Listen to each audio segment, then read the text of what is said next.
संस्कृति मंत्रालय और कपड़ा मंत्रालय संयुक्त रूप से भारतीय हस्तशिल्प, हथकरघा, कला और संस्कृति के झरोखा संग्रह का आयोजन कर रहे हैं। झरोखा पारंपरिक भारतीय हस्तशिल्प, हथकरघा और कला और संस्कृति का उत्सव है। यह पूरे देश में 13 राज्यों और केंद्र शासित प्रदेशों में 16 स्थानों पर आयोजित किया जाएगा। इस उत्सव के तहत पहला कार्यक्रम भोपाल, मध्य प्रदेश में आयोजित किया जा रहा है। अब बात करते हैं टेरेस स्ट्रक्चर की। सतत खेती के एक भाग के रूप में भूमि पर 4 स्तंभों, बांस के खंभे और रस्सियों का उपयोग करके टेरेस स्ट्रक्चर तैयार किया जाता है।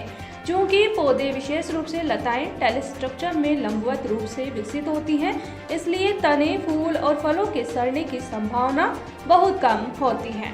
इस प्रणाली ने उड़ीसा के कई आदिवासी गांवों में अच्छे परिणाम दिए हैं। अब बात करते हैं करेवा नामक उपजाऊ जलोढ़ मिट्टी की। कश्मीर घाटी की अत्यधिक उपजाऊ जलोढ़ मिट्टी को करेवा कहा जाता है। यह पठार 13,000 से 18,000 मीटर मोटी जलोढ़ मिट्टी और तलछट इत्यादि से बने हैं। ये केसर, बादाम, सेब और कई अन्य नकदी फसलों की खेती के लिए आदर्श स्थान है। यह हाल ही में खबरों में देखा गया, क्योंकि विकास के नाम पर करेवा को नष्ट किया जा रहा है। बात करते हैं समर्थ पहल की। केंद्रीय MSME मंत्रालय ने हाल ही में समर्थ महिलाओं के लिए एक विशेष उद्यमिता प्रोत्साहन अभियान शुरू किया है।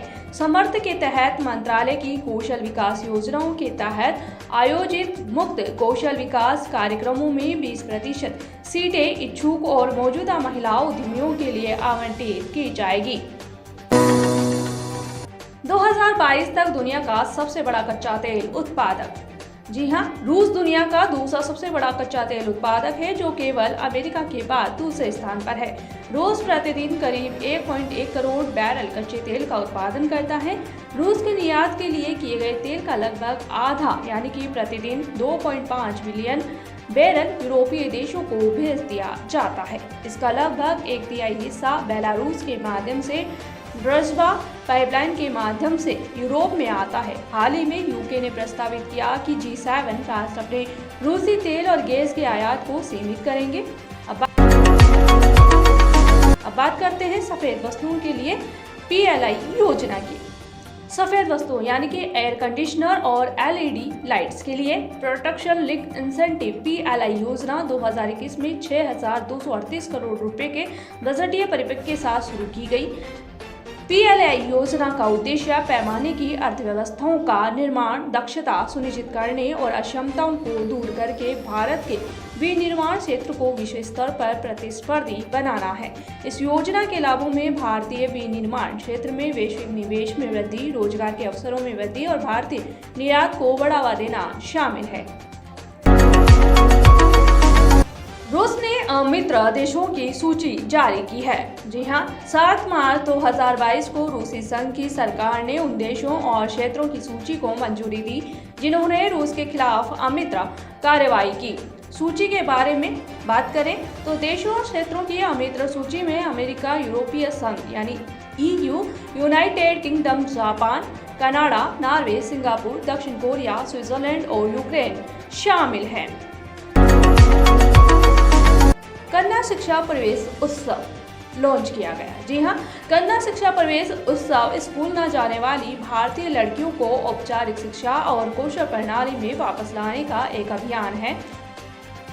यह अभियान अंतर्राष्ट्रीय महिला दिवस यानी कि 8 मार्च 2022 की पूर्व संध्या पर महिला और बाल विकास मंत्रालय द्वारा शिक्षा मंत्रालय और संयुक्त राष्ट्र बाल कोष यानी कि यूनिसेफ के सहयोग से शुरू किया गया था। अब बात करें क्लाइमेट प्रेन्योरशिप की। जलवायु परिवर्तन से लड़ने के लिए क्लाइमेट प्रेन्योरशिप सामाजिक उद्यमिता का एक रूप है।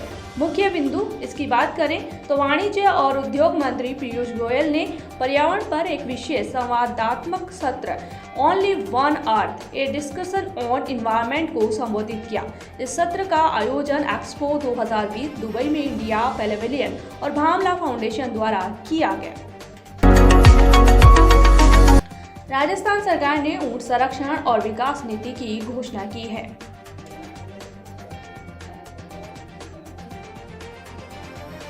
राजस्थान की राज्य सरकार ने अपने बजट 2022-23 में ऊंट संरक्षण और विकास नीति की घोषणा की है।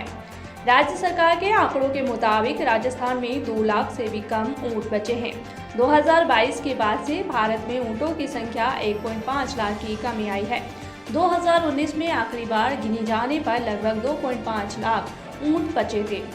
राजस्थान का राज्य पशु ऊंट है और इनकी संख्या लगातार घट रही है। 2014 में राजस्थान सरकार ने ऊंट को राज्य पशु घोषित किया था।